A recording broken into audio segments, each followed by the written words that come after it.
Recently, I had to pee on a pregnancy test. Let's just get it out there right now. I'm not pregnant. No more babies for me. I stared at that negative stick and only had one thought. Thank God. As the realization of that relief washed over me, I realized that I was relieved.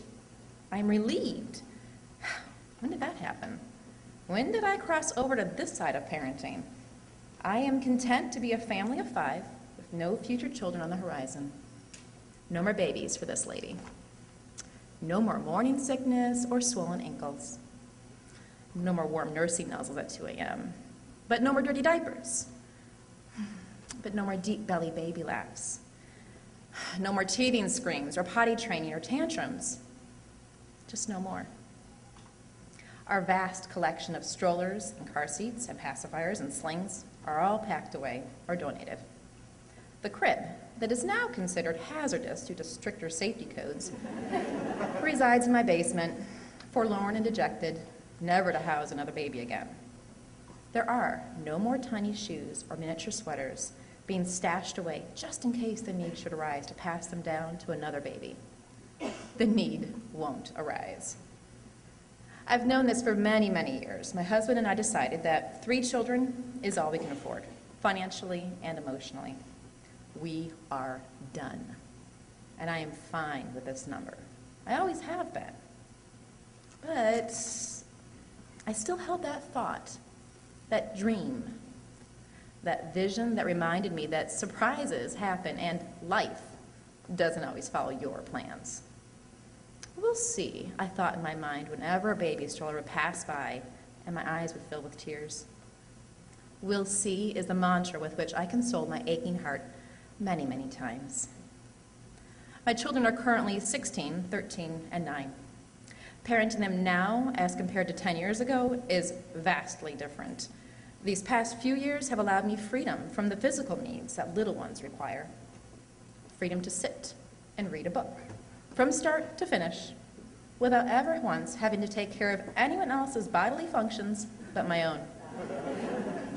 Freedom to visit with friends without worry about schedules and naps. Freedom to think of a future for myself without including and baby child after every scenario. There's something beautiful and precious about parenting teenagers and big kids.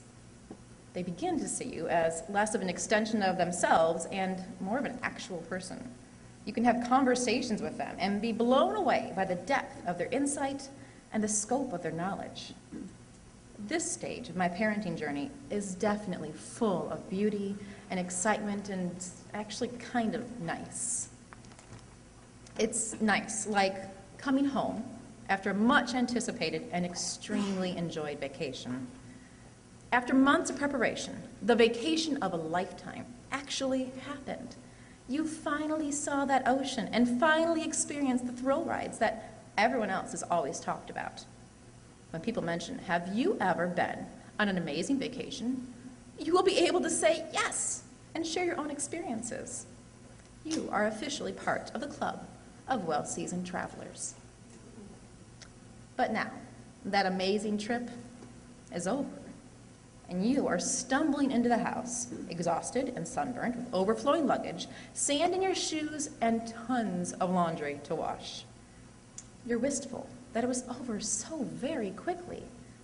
How can it be over so quickly? But glad to be home to start living everyday life once again, with knowledge that there will be other adventures on the horizon.